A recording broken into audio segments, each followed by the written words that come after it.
Working cross-culturally, it has challenges, and that's why I've got this picture of this onion here, because onions are famous for, well, for three things really. Everybody knows that onions, they have layers to them. Onions make you cry, and onions can add flavour to food. And sure enough, working cross-culturally has these three elements to it as well, because culture is made up of a series of layers, which we'll explore in just a moment. Working cross-culturally will almost certainly bring you to tears from time to time, as we find it difficult to understand one another.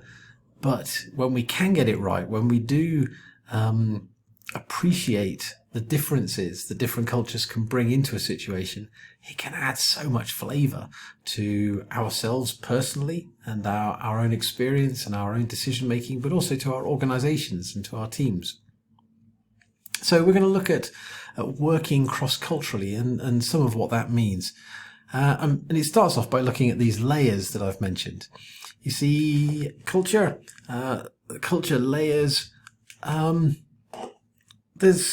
There's different ways of defining this, but the one that I'm most comfortable with has three layers, and it starts with the outer layer called the artifact layer. These are the things that we can see, we can touch, we can taste. It's like how people greet, how people eat, what people say, what language they speak, what people wear, how they build houses, all of these sort of things. This is the artifacts layer, the rituals, the habits, the practices, the religion, all these kind of things. This is all at the artifact layer. It's the stuff that you can see, you can touch.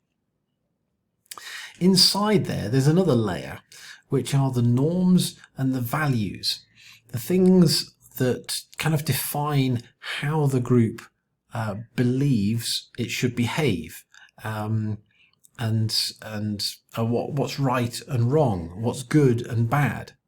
And inside that layer, deepest still, is a layer of what are called core assumptions. And these things, they're the taken for granted, the things that many times people don't even think about, that they just assume that that's how the world is, surely. But of course, different people can have different assumptions.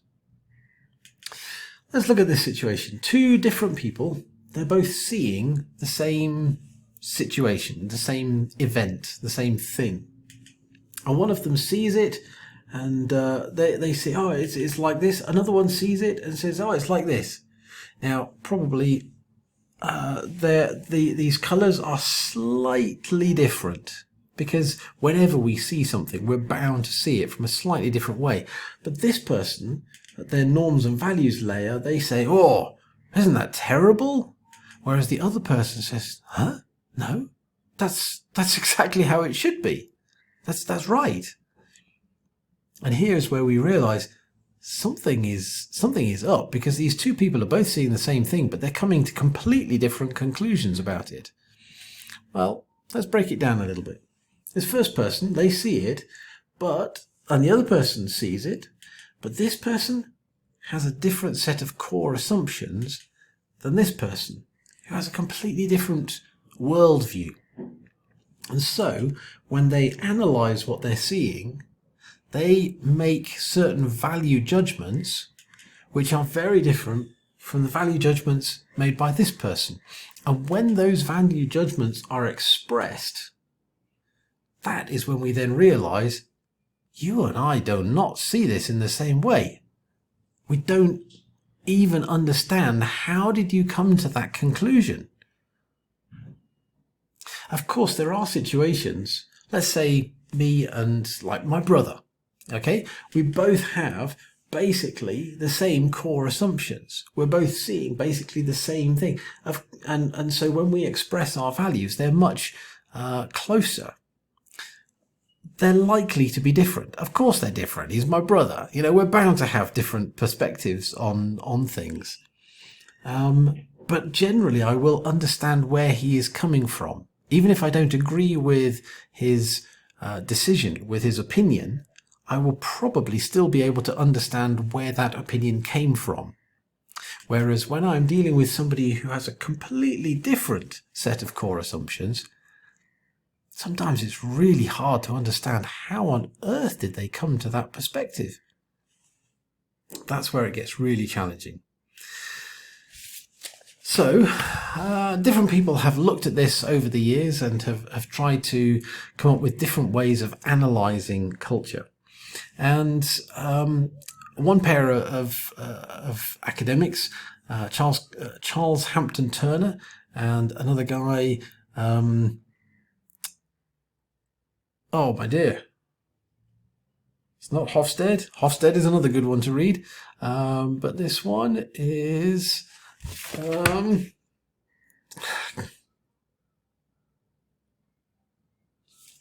I'm going to have to edit this bit out, aren't I? Fons Trompenaars. So two people looked at this, Fons Trompenaars and Charles Hampton Turner, and they carried out studies of thousands of leaders from all sorts of different countries all around the world, and they were asking them masses of questions, trying to understand how they saw the world. And in the end, they pulled all this data together and started correlating it. And they found that, there were certain patterns in the way that people were thinking. But it was hard to recognize these patterns. They thought, well, okay, let's look at gender. Do men and women think differently? The answer was, not really. Was it about age? Maybe older leaders think very differently from younger leaders. No big differences. They looked at profession and said, do people in different professions, is there some sort of correlation between them? And again, the answer is no, except interestingly, a lot of accountants do think in very similar ways. But actually, the thing that really showed up was when they started looking at nationality. Because people from certain nationalities did indeed tend to think in certain ways and hold certain worldviews. And so you are then able to pull out kind of like an average way of that nation thinking and an average way of this nation thinking. And so we can then draw out these 7 different dimensions of culture. The first one is this one of particularism versus universalism. On the one hand, we have some people who they say we want to encourage flexibility and adapt to particular situations. So in other words, every decision that they come to, it is particular to that particular context, to that situation. But further along the spectrum, somebody will say, yeah, but we don't want unfairness. We don't want a loss of overall direction. And so at the other end of the spectrum, we have people who say, we apply the rules and procedures to ensure equality. So at this end of the spectrum, you have people that think that rules should be applied universally. Decisions should be made on universal principles. But of course, coming back along the spectrum, we don't want rigidity. We don't want red tape. We don't want bureaucracy. And so actually we need to have a certain degree of flexibility and context-specific decision-making. So every nation on earth will choose somewhere between these two extremes. Next one is about community thinking or individual thinking. Some cultures are much more focused on the community, and we want to encourage individuals to work for consensus in the interest of the group. But, of course, we don't want conformism. We don't want to slow down decision making. And so actually sometimes we want to encourage individual freedom and personal responsibility. But we don't want self-centeredness and forced compromises. And so every nation will try and find somewhere between these two extremes, as some countries are more focused on the community and some cultures are more focused on the individual. The next one is about how we express emotions. Some nations express them in more neutral ways. and some in much more emotional ways. Now, of course, there's the same emotions coming down the wire, but some come much more subtly, like little headphones, where you can hear the music just fine. Whereas others, same wire, the music comes down the wire and bang, it comes out big and loud. And this, you can imagine some of the differences here. If you are used to subtle, maybe you are from Vietnam, you are used to very subtle descriptions of what is going on in somebody's inner world, and you can hear the subtleties. You recognize the little head movements. You know how to interpret the signs. Along comes an American, big and loud, and it's very hard to really understand what they're trying to communicate because it's so loud. It's actually disturbing. It's actually almost frightening. Put it the other way around. The American is trying to understand the Vietnamese, and the Vietnamese is very carefully explaining his situation and is being very passionate about it. But the American doesn't hear it because he's used to being loud. And I'm stereotyping a little bit there, in these different nations, but it would also be true of Nepal is much more neutral in terms of how it presents what's going on inside. Whereas somebody like myself, I come from a much more emotional presenting nation, which means that sometimes I might look at Bishnu and I'll say, Bishnu, do you like my idea or not? I can't tell. Was that a yes or was that a no? I don't know. And similarly, he is being a little bit daunted because I seem to be coming across as very loud and confusing to him. So, it's actually the same emotions going on. Everybody has probably the same range of emotions, but how they are expressed can be quite different. You'll also have some nations which are more diffuse and some which are much more specific. What do I mean by this? Well, a specific nation has these separate segments. Different parts of life come into different little boxes. So, for example, a medical doctor would be a doctor in the hospital. But when they leave the hospital and they are playing football with their friends, they are not a doctor. They are a football player. And when they go to church, they're not a doctor. And they're not a football player. They're a churchgoer. And when they're in the home, they might be father or husband or son. But they're not doctor or football player. There are these distinct separate boxes in a specific culture. Whereas in a diffuse culture, they would say, huh? How can you be these different people? You are all of these people at the same time. Surely. And, if you're on the football field, of course you are also the doctor. And we will, honour you as doctor. But you can imagine that sometimes there can be challenges when you are dealing with somebody from a different culture. Let's say the Western doctor who has gone home, at 8 o'clock at night, he does not want somebody coming and knocking on the door and saying, oh, doctor, I need you to come and look at my friend here. He's not interested because for him, he left the doctor role back in the hospital. But similarly, for the diffuse person, they cannot understand why this person, but you are still a doctor. You didn't stop being a doctor. You can see some of the challenges that might go on here.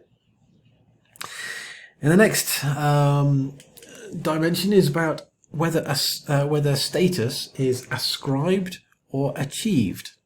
You see, in some cultures, status is about, we need to respect people based on who they are, on their long experience. But of course, if we do that, we might be hindered in achieving, and we might always follow the status quo. We may never come up with anything terribly dramatic. And so at the other end of the spectrum, we say, we need to reward people based on what they've actually achieved, based on their skills, based on what has happened recently. But of course, if you do that, you can create a very unstable situation where we're only rewarding what happened most recently. Well, what if they had a bad month? That doesn't seem very fair. And of course, actually, different cultures are going to come to a different place on this spectrum between those who ascribe status and those who achieve status. And of course, different cultures are going to have different attitudes towards time. Some are more past orientated, some are more present orientated, and some are much more future orientated. So, when you talk to some people, they're all interested in what they're hoping to do, in what their vision is, in what they're hoping to achieve in the next 5 years. Whereas you talk to other people and they ask, so where are you from? Who's your father? Who's your grandfather? And they're interested in your history. They're interested in where you came from. And they're not very interested in where you think that you might be going to. And of course, we also have some cultures which are more synchronic, seeing many things happening in parallel, whereas other cultures are much more sequential, and only one thing happens at a time, and things move forward in a much more linear way. We also have cultures that are more outer driven and cultures which are more inner driven.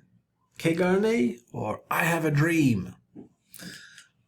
Kegarne, well, we feel we need to respond to the needs of the people who are around us. We respond.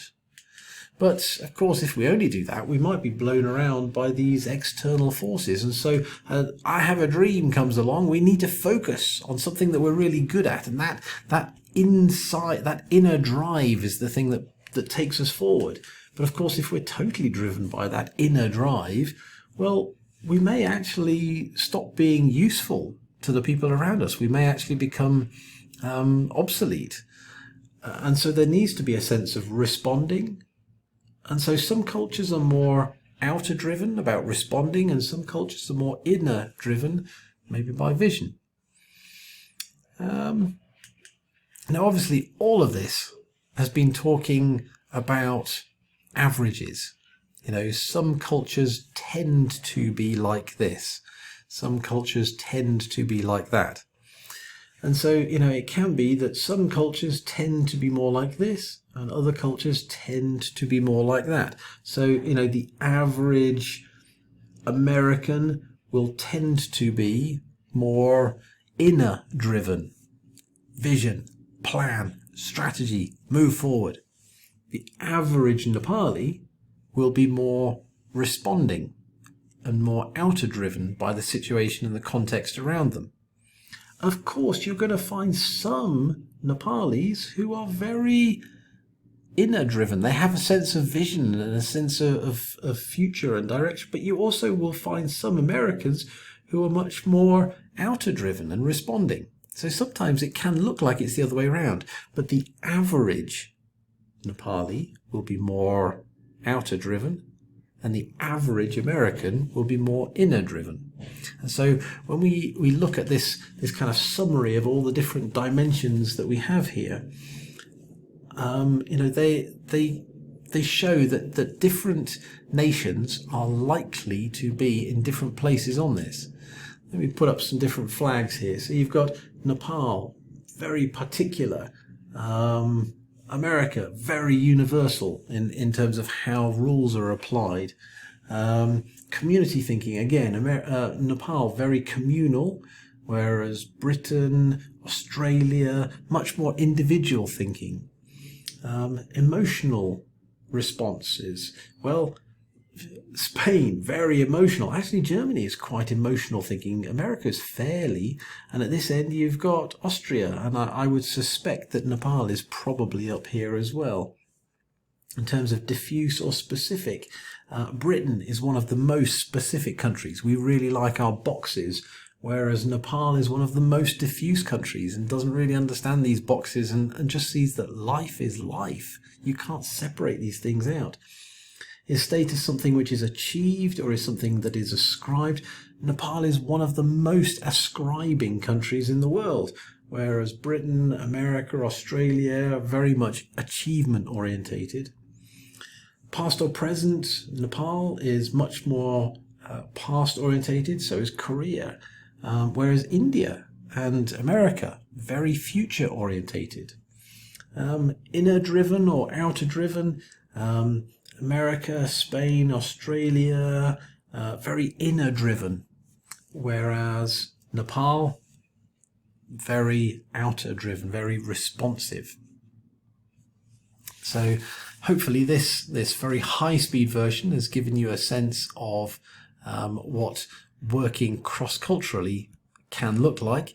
It's about seeing people can be very different. They can have very different set of core assumptions, and so that is bound to lead to them having very different values and reacting in different ways to the different scenarios that we're all given.